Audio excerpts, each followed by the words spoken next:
Christmas Eve, snow falling soft and steady. Most mechanics had gone home hours ago, but Daniel Reed stayed late, one more shift to afford presents for his daughter. A black luxury sedan pulled into the empty garage, engine sputtering. The driver stepped out, elegant coat dusted with snow. Catherine Wells, CEO of the city's largest tech company. "I know it's late," she said, voice tight with stress. "Can you help me?" Daniel wiped grease from his hands. "Let me see what's wrong." What he found changed both their lives forever. "Before we begin, let me know where in the world you're watching this from. I'd really love to know that." Now let's start. Daniel Reed had learned to measure his life in small victories, the kind that meant making rent on time and keeping his 7-year-old daughter Mia in clothes that fit and didn't look too worn. At 34, he worked as a mechanic at Morrison's Auto Repair, a job that paid barely enough but offered flexibility for single parenthood. The ability to adjust his schedule around school pickups and doctor's appointments that always seemed to fall during business hours. Mia was everything to Daniel, his reason for accepting double shifts during holidays when pay bumped up 20%, his motivation for smiling through exhaustion that made his bones ache.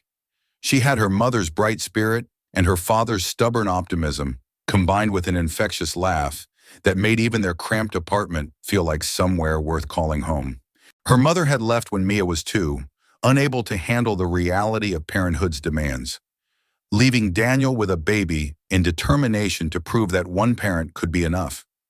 Christmas Eve should have meant being home with Mia, watching holiday movies and assembling the second-hand bicycle he'd bought from a neighbor and spent weeks repainting to look new. But Morrison had offered holiday pay, and that extra money meant Mia could have the art supplies she wanted, the good ones from the fancy store instead of dollar store versions that frustrated her when colors didn't blend properly. Mrs. Chen from next door was watching Mia, bless her, with promises of cookies and Christmas stories that would keep his daughter happy until Daniel got home around 10. Just one more shift, just one more repair, just enough money to make Christmas morning feel magical instead of apologetic. The garage was nearly empty when the black sedan pulled in, its expensive purr interrupted by sounds that made Daniel wince in professional sympathy. Someone had ignored warning lights for too long, pushed an engine past its tolerance, and now faced Christmas Eve breakdown that would cost serious money to repair. Catherine Wells stepped out of the vehicle with the kind of grace that suggested she was used to controlling situations, but Daniel could see stress beneath the polish. Her expensive coat was dusted with snow, her designer heels completely impractical for winter weather, her expression carrying worry that money couldn't simply purchase away. "I know it's late," she said, and Daniel heard genuine apology in her tone rather than entitled expectation. "I know you probably want to get home to your family, but I'm supposed to be at a children's hospital in an hour, and I can't miss it. Can you help me?" Daniel moved to the car, already pulling out his diagnostic tools. "Let me see what's wrong. No promises on the timeline, but I'll do what I can." He connected the diagnostic computer, watching error codes populate with increasing concern. This wasn't a simple fix, wasn't something he could patch with quick adjustments. The timing belt had snapped, a repair that required hours of labor and parts the garage might not have in stock on Christmas Eve. "How bad is it?" Catherine asked, reading his expression with the kind of perception that probably served her well in boardrooms. "Bad," Daniel admitted. "Your timing belt is completely shot. Probably been making noise for weeks. This is the kind of thing that gets worse slowly and then fails all at once. Can you fix it tonight?" Daniel considered lying, considered telling her it was impossible just so he could get home to Mia on schedule.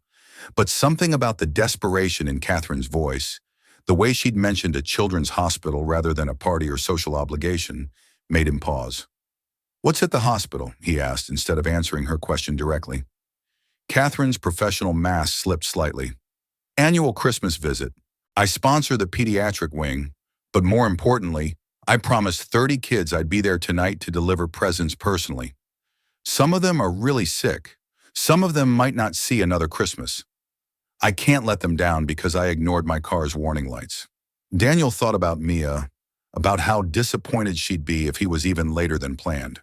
Then he thought about 30 sick kids waiting for someone who'd promised to show up, about how much worse his lateness would be than their disappointment. "I'll fix it," Daniel said, "but it's going to take at least 3 hours, and I'll need you to help because I can't do this alone in that time frame." Catherine blinked in surprise. "Help? I don't know anything about cars." "You're about to learn," Daniel replied, already rolling up his sleeves. "Hand me that wrench, and I'll tell you what to do." Working on a car with a CEO who'd probably never held a wrench before should have been frustrating, but Catherine proved to be a surprisingly quick learner. She followed Daniel's instructions without complaint, didn't flinch when grease smeared across her expensive coat, asked intelligent questions about what he was doing and why each step mattered. "You're good at this," Catherine observed, watching Daniel's hands move with practiced efficiency through the engine's complicated interior. "How long have you been a mechanic?" 16 years, Daniel replied, not looking up from his work. "Started as an apprentice when I was 18, worked my way up. It's honest work, keeps my daughter fed and housed, lets me be present for her in ways some jobs wouldn't." "You have a daughter? How old?" 7, Mia. "She's with a neighbor right now, probably wondering why Daddy's late on Christmas Eve." Daniel's voice carried guilt he couldn't quite hide. "But she'll understand. She always does." Catherine was quiet for a moment, her hands stilling on the part she'd been holding. "What I'm doing tonight, missing time with your daughter so I can keep my promise to sick kids, that matters more than me keeping my expensive car running. But you don't know me, have no reason to care about my obligations, and you're sacrificing your Christmas Eve anyway." "Why?" Daniel paused in his work, considering the question. "Because 30 kids matter more than my convenience. Because someone keeping their promise matters more than me getting home an hour earlier. Because this is what decent people do when they can help, even when it costs them something." "Most people wouldn't see it that way," Catherine said softly. "Most people would have told me the repair couldn't be done tonight, would have sent me away to deal with my own poor planning." "Maybe," Daniel agreed, "but I'd want someone to help Mia if she needed it someday. So I help when I can." They worked in focused silence for a while, the only sounds being tools against metal and occasional instructions Daniel gave for Catherine to hold something or adjust something while he worked. Outside, snow continued falling, coating the city in white that made everything look clean and new despite the reality beneath. "Can I ask you something personal?" Catherine ventured after nearly an hour of work. "How do you do it? Single parenthood? Working a job that probably doesn't pay enough? Still finding ways to be generous with your time?" Daniel's laugh was short and without humor. "I don't know that I do it well. I work too much, miss things I shouldn't miss, worry constantly about whether I'm enough for a little girl who deserves 2 parents but only got me. Most days I feel like I'm failing at everything except loving her, and even that feels inadequate sometimes." "She's lucky to have you," Catherine said with surprising conviction. "A father who works extra shifts so she can have presents, who stays late to help strangers, keep promises to sick children, who prioritizes being present in her life over advancing his career. That's not failing, Daniel. That's being exactly what she needs." The timing belt finally slipped into place, and Daniel felt the satisfaction that came from solving problems through skill and persistence. "Hand me that socket wrench, the big one. We're almost done."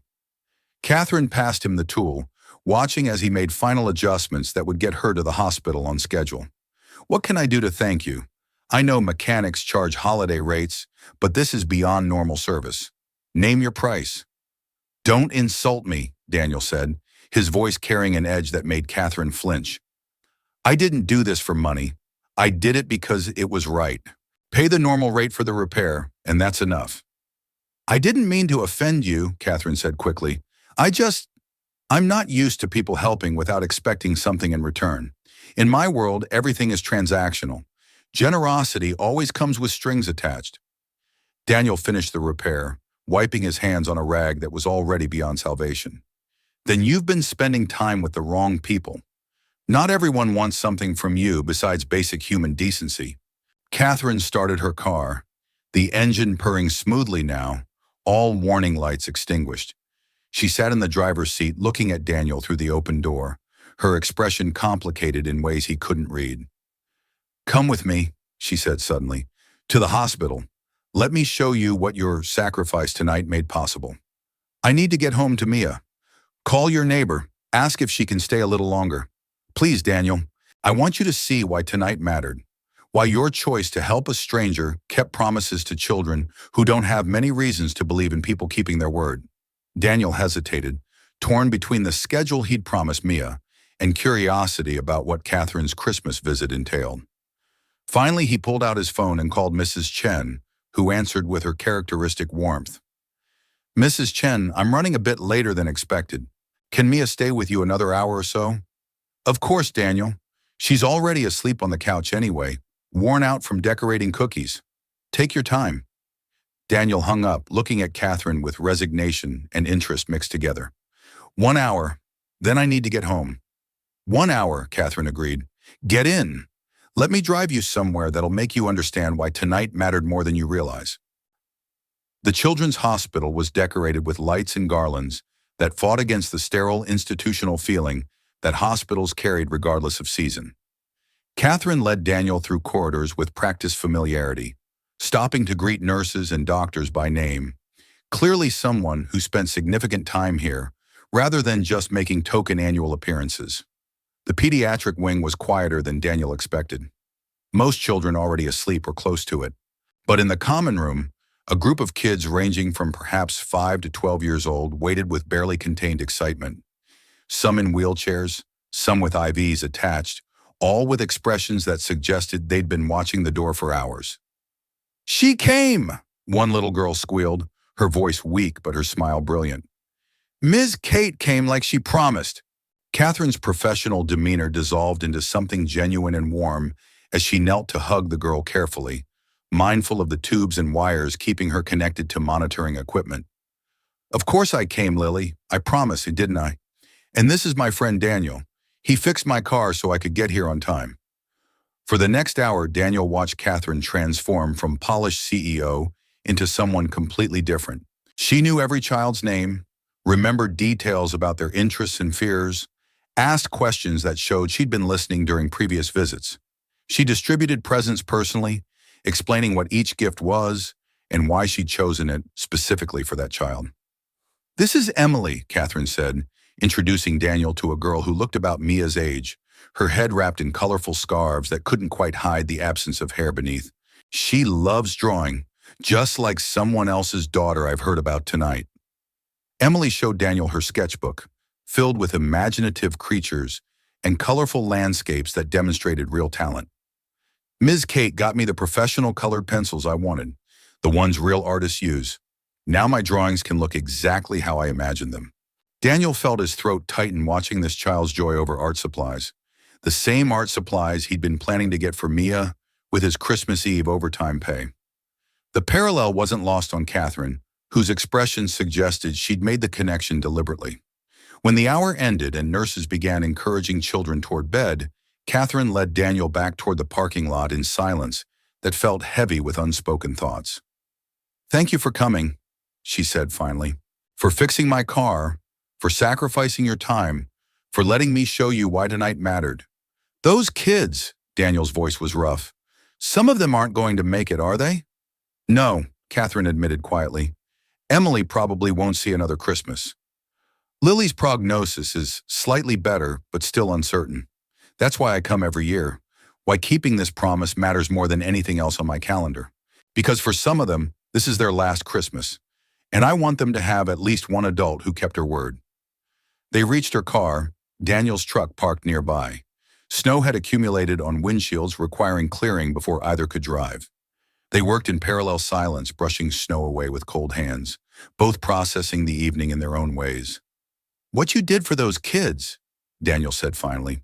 "The presents, the personal attention, remembering their names and interests, that matters more than the money.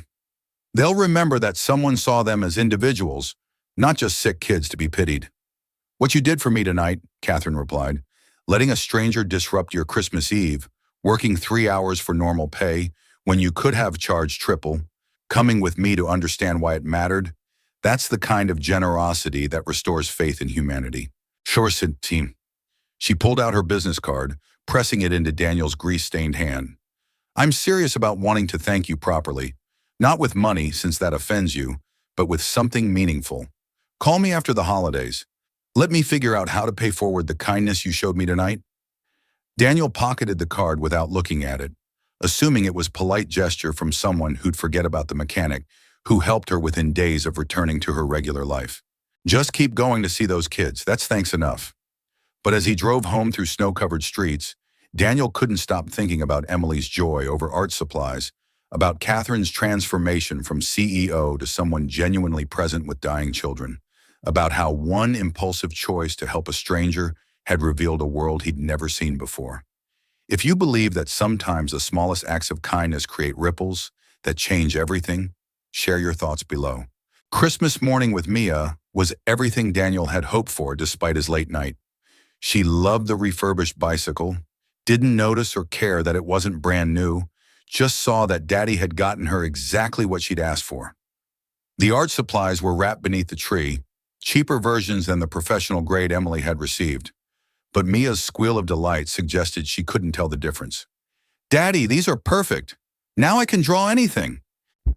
She'd thrown her arms around his neck with the kind of complete trust and affection that made every sacrifice worthwhile. They spent the day in pajamas, drawing together and watching holiday movies, the kind of simple contentment that money couldn't buy, but that defined what actually mattered. Daniel had almost forgotten about Catherine Wells entirely until his phone rang 3 days later with an unfamiliar number. "Daniel, this is Catherine Wells. We met on Christmas Eve." "I remember," Daniel said, surprised she'd actually called. "How can I help you?" "I'd like to take you to lunch. Tomorrow, if possible. I have a proposition I want to discuss, and it's the kind of thing that requires conversation rather than a phone call." Daniel's guard went up immediately. Propositions from wealthy CEOs rarely benefited mechanics, usually involved being used for something, exploited in ways that left you worse off than before. "What kind of proposition?" "The kind I think you'll be interested in," Catherine replied, her tone carrying none of the manipulation he was listening for. "Please, 1 hour over lunch. If you're not interested after hearing me out, we'll shake hands and you'll never hear from me again." Against his better judgment, Daniel agreed. They met at a small cafe far from Catherine's usual corporate haunts, somewhere that felt comfortable for Daniel, rather than intimidating with prices he couldn't afford and dress codes he didn't own clothes for. "Thank you for coming," Catherine said once they'd ordered, her businesslike demeanor softening into something more personal. "I've been thinking about Christmas Eve constantly, about your generosity, about how you approach life, about the disconnect between what you do and what you could be doing." "I don't understand." "You're an exceptional mechanic," Catherine continued. "The way you diagnosed my car's problem, the efficiency with which you executed the repair, the ability to teach someone with no mechanical knowledge how to assist you, that's not common. But more than technical skill, you have integrity that's even rarer. You charged normal rates when you could have tripled your price. You came to the hospital when you had every reason to go home. You see helping others as obligation rather than opportunity for exploitation. Those are just basic human decency," Daniel said uncomfortably.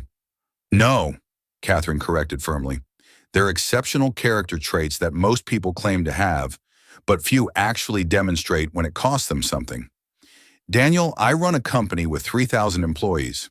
I'm constantly looking for people who combine technical competence with genuine integrity, and you have both in ways I rarely encounter." She pulled out a folder, sliding it across the table. "This is a job offer.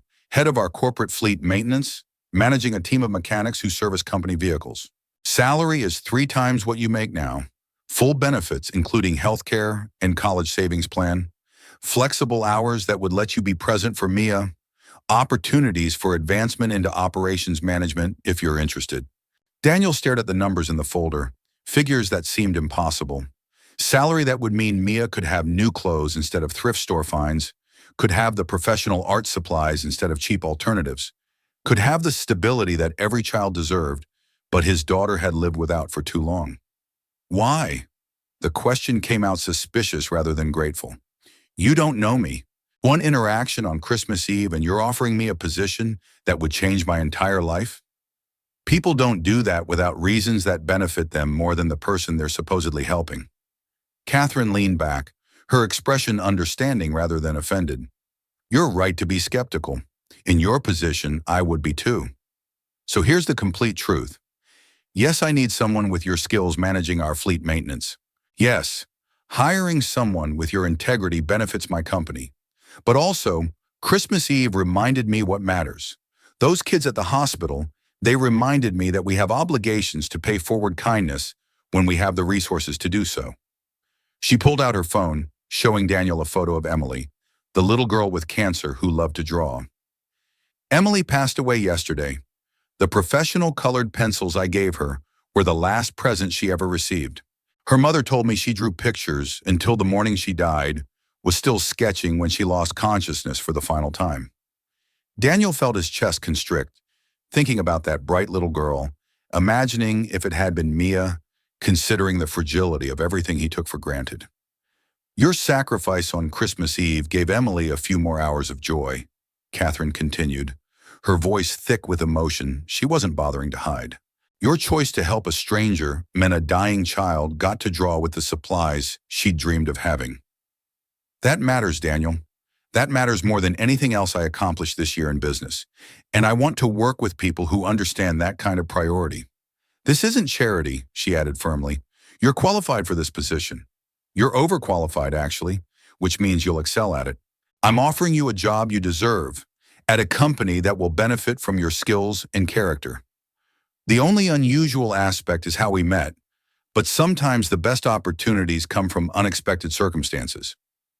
Daniel looked at the folder again, saw numbers that would transform Mia's life, saw benefits that would mean security he'd never been able to provide. Can I think about it? Of course, take a week. Talk to Mia if you think she's old enough to have input. Tour our facilities. Meet the team you'd be managing. Make sure this is actually something you want, rather than just something I'm offering. Over the following days, Daniel visited Catherine's company, a sprawling campus that felt more like a small city than a business. The current fleet manager was retiring, looking forward to training a replacement who actually understood vehicles rather than just managing spreadsheets. The team of mechanics Daniel would supervise seemed competent and welcoming. None of them resentful about an outsider coming in above them. But what convinced Daniel wasn't the salary or benefits or even the career advancement. It was Mia's reaction when he told her about the opportunity. Would you be happier, Daddy? She asked with 7-year-old directness. Would you not be so tired all the time? I think so, sweetheart. The new job would mean regular hours, better pay, more time together. Then you should do it, Mia declared with absolute certainty. Ms. Chen says happiness is contagious. If you're happier, I'll be happier too. Daniel called Catherine that evening, accepting the position that would transform their lives. His start date was set for mid-January, giving him time to train his replacement at Morrison's and prepare for the transition to corporate environment that felt simultaneously exciting and terrifying. The night before his first day, Daniel sat with Mia while she drew pictures of what she imagined Daddy's new office looked like. She'd created an elaborate scene with windows overlooking the city and a desk covered in car parts, her imagination mixing reality with fantasy in ways that made him smile. Are you nervous? Mia asked, adding details to her drawing. Terrified, Daniel admitted, but also excited. This is a chance to give you the life you deserve, sunshine. Better apartment, better school, opportunities I couldn't provide before. I like our life now, Mia said seriously. But I like that you won't be so tired. You work too much, Daddy. It's okay to have good things happen. Her wisdom, delivered with the unself-conscious clarity of childhood, made Daniel's throat tight. He pulled her into a hug, breathing in the strawberry scent of her shampoo, feeling grateful for the random breakdown on Christmas Eve that had somehow led to this moment. His first day at Catherine's company was overwhelming in the best ways. The facilities were state-of-the-art, the team welcoming, the work challenging but rewarding.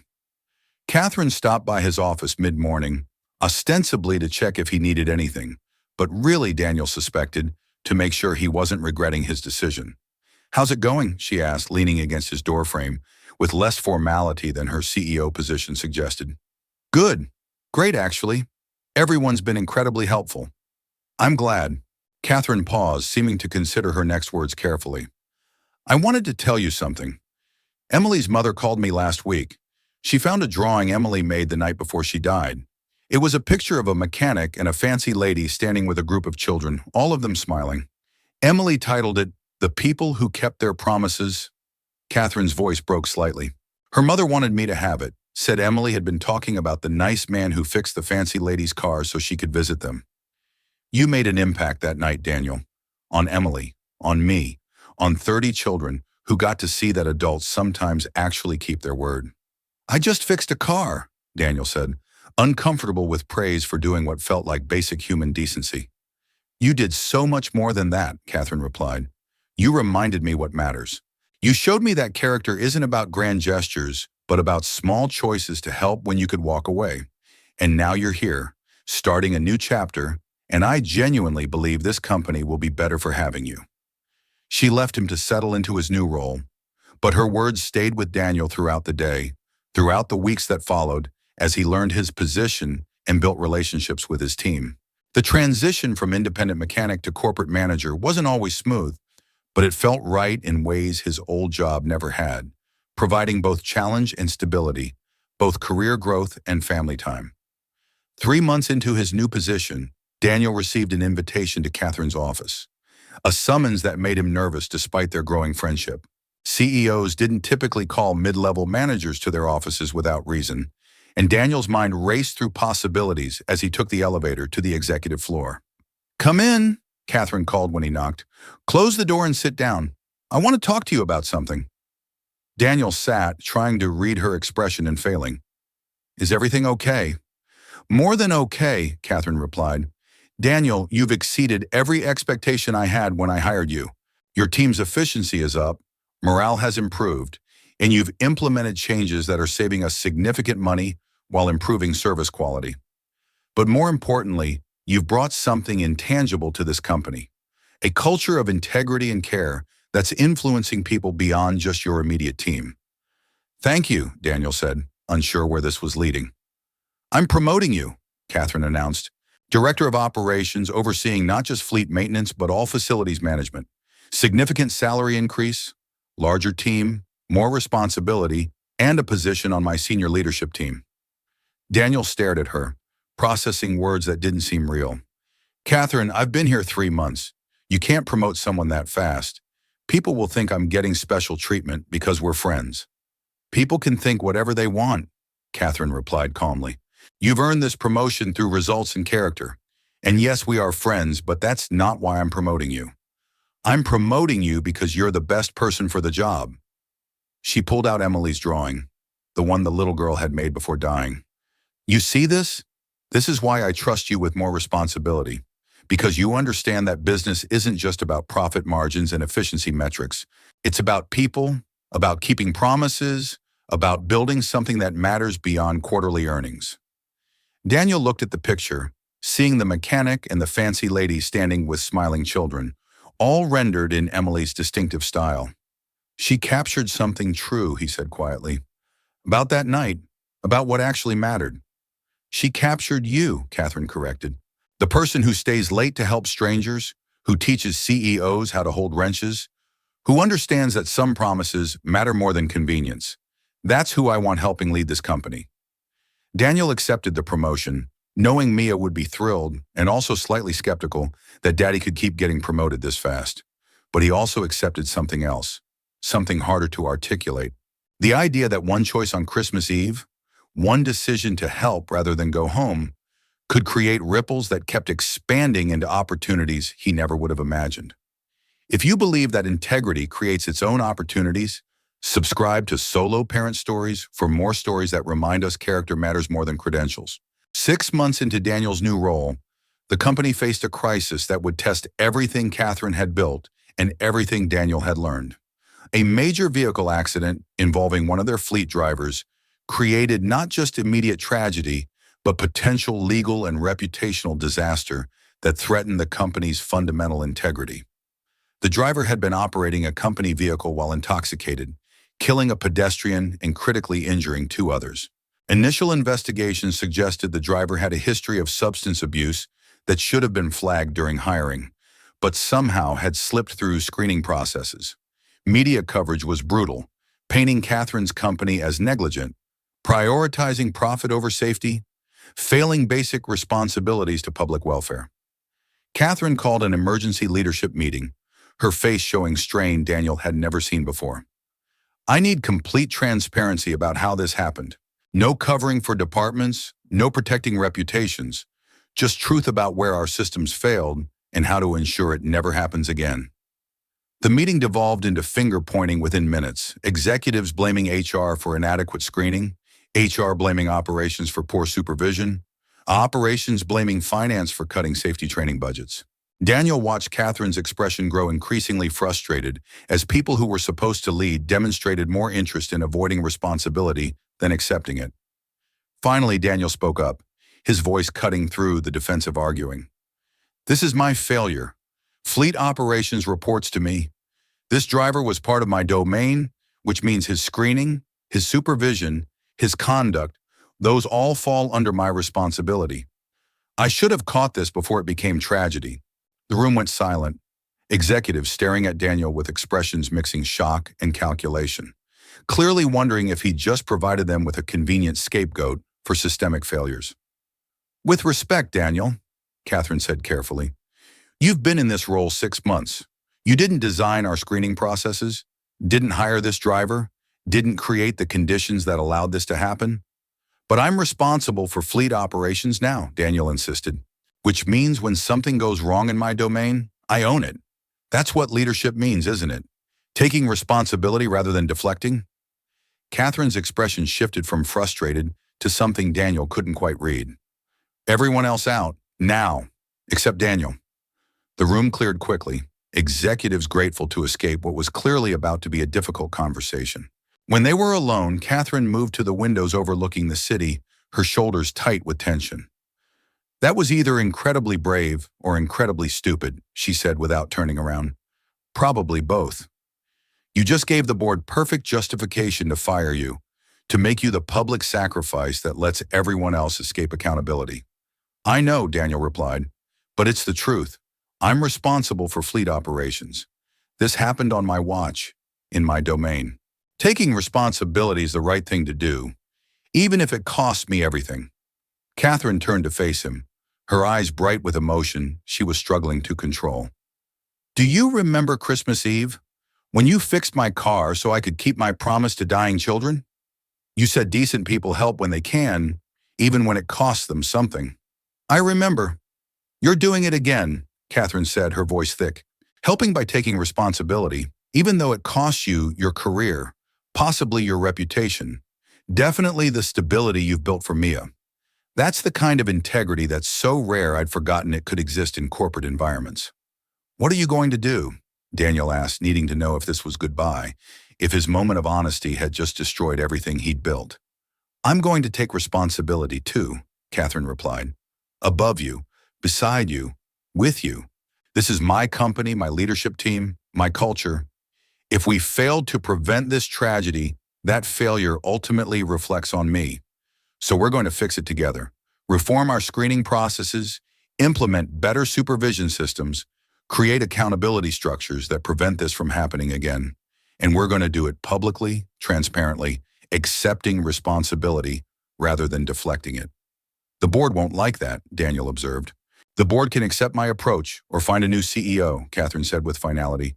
I built this company on principles that matter more than stock price. The moment I start compromising those principles to protect quarterly earnings is the moment I've lost the right to lead. Over the following weeks, Daniel and Catherine worked alongside HR and legal teams to completely overhaul safety protocols and screening processes. They held press conferences taking responsibility without excuses, announced new initiatives to prevent future tragedies, met personally with the victim's family to express genuine remorse and commitment to change. The media coverage shifted gradually, from attacking a company trying to hide failures to acknowledging a company actually taking responsibility and making real changes. Stock price took a hit initially but recovered as investors recognized that authentic accountability was better long-term strategy than defensive denial. Daniel's role in the response made him something of a corporate legend, the mid-level manager who took responsibility when executives tried to deflect, who demonstrated the kind of leadership that inspired rather than just managed. Job offers started arriving from other companies, positions with more prestige and higher salaries, all wanting to recruit the executive who actually lived the integrity most companies only claim to value. You could leave, Catherine said one afternoon. watching Daniel review another recruitment offer. Take one of these positions, advance your career, provide even more for Mia. I could, Daniel agreed, but I'm not going to. You gave me an opportunity when I was a mechanic barely making rent. You saw something in me worth developing. Walking away the moment things get hard or better, offers arrive, that's not who I am. Even though staying means dealing with fallout from this tragedy, even though your name is now connected to this accident in ways that might follow you forever. Daniel set down the recruitment letter, meeting Catherine's gaze directly. Especially because of that, taking responsibility means seeing things through, not jumping ship when consequences arrive. You taught me that actually, through how you handled Christmas Eve with those kids. Show up, keep promises, stay present even when it's difficult. Catherine's eyes filled with tears she didn't bother hiding. You're a better person than I deserve to have working for me. You're a better leader than most people deserve to work for, Daniel countered. We're even.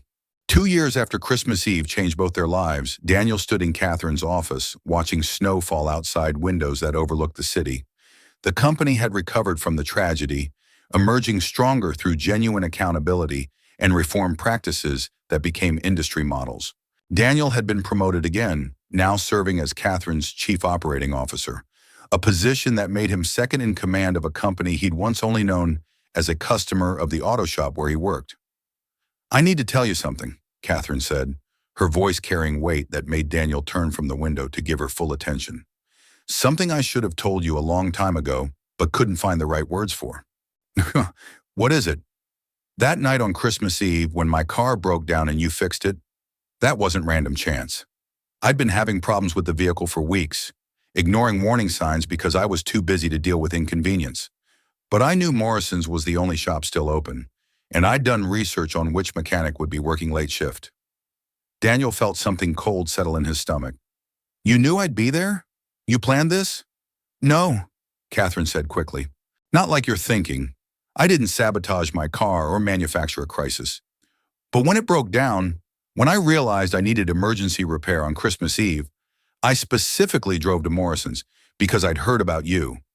About the mechanic who always stayed late when others needed help, who charged fair prices when he could charge triple, who treated every customer with respect regardless of whether they drove luxury cars or 20-year-old vehicles barely holding together. She moved to her desk, pulling out a worn folder. This is my file on you, Daniel. Started 18 months before Christmas Eve. Customer reviews from Morrison's, comments from people you'd helped, stories about the single dad mechanic who somehow combined technical excellence with genuine human decency. I was looking for someone like you long before that night.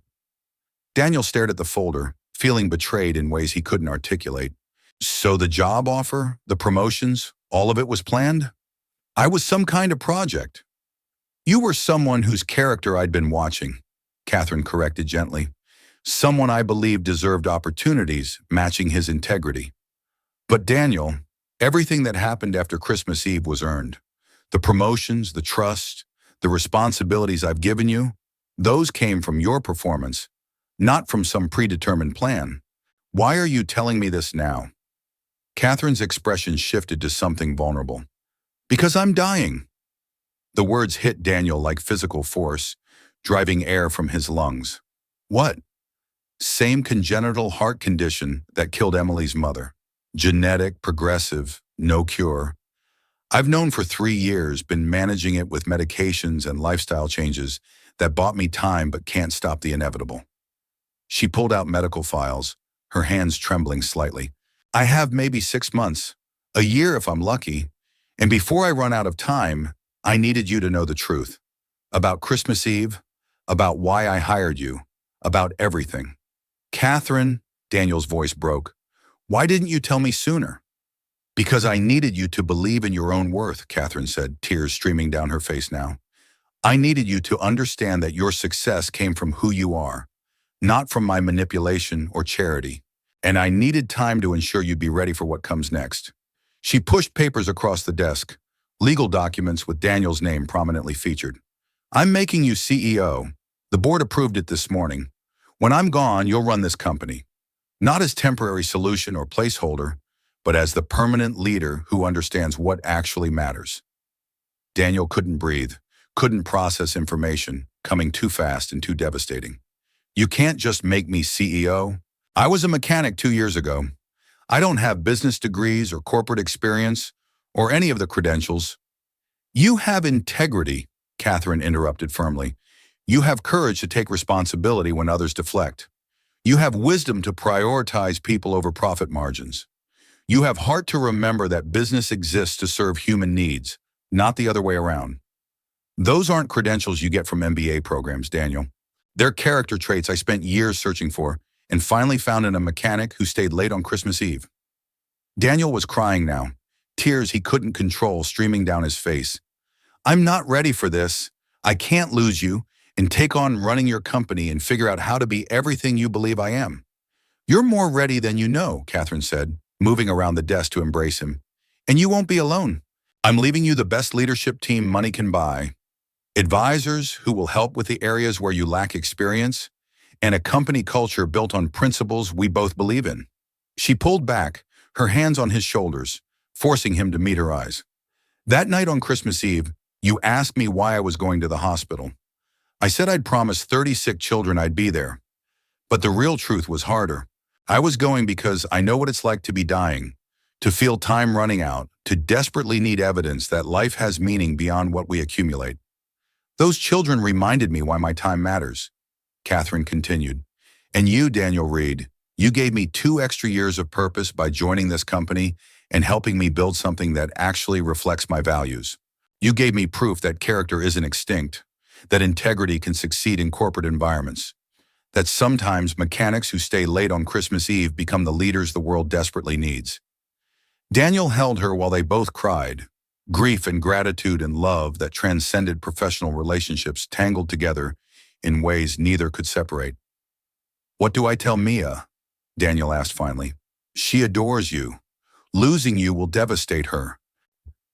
Tell her the truth, adapted for 9-year-old understanding, Catherine said.